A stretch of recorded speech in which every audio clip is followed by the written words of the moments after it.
ఇవాళ నేను అడుగుతున్న సూటిగా చంద్రశేఖరరావును, నిజంగా నీకు ధైర్యం ఉంటే, నీలో నీతి నిజాయితీ ఉంటే, చిత్తశుద్ధి ఉంటే, గోదావరి బంకంచెర్ల గోదావరి నది జలాల మీద శాసనసభలో చర్చ పెడదాం. స్పీకర్ కు లేఖ రాయి నువ్వు చెప్పిన తారీఖు నాడు అసెంబ్లీ పెట్టించే బాధ్యత మా శ్రీధర్ బాబు గారు తీసుకుంటారు. నువ్వు నేను చర్చ చేద్దాం. గోదావరి జలాలలో తెలంగాణకు ఇవాళ గోదావరి బంకంచెర్ల రేవంత్ రెడ్డి వచ్చి మొదలుపెట్టి చంద్రబాబు నాయుడుకు నీళ్లు ఇస్తున్నాడని దుర్మార్గమైన మాటలు మాట్లాడుతున్నాడు. చంద్రబాబు నాయుడుతోనే ఉండాలంటే, చంద్రబాబు నాయుడుతోనే అంటగాగాలంటే అక్కడనే ఉండేటోని కదా. ఈ రాజీవ్ గాంధీ ఆశీర్వాదం తీసుకొని ఇక్కడెందుకు ఉండేటోని చంద్రశేఖరరావు?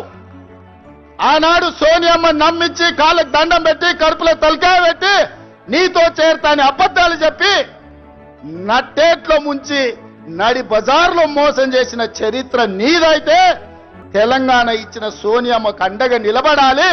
ఆమె బిడ్డగా ఈ తెలంగాణలో ప్రజా ప్రభుత్వాన్ని తేవాలి అని చంద్రబాబు నాయుడును కాదనుకొని ఇవాళ కాంగ్రెస్ పార్టీలో చేరి ప్రజా ప్రభుత్వం రావడానికి మీ అందరితో కలిసి కదం కదం కలిపిన మిత్రులారా,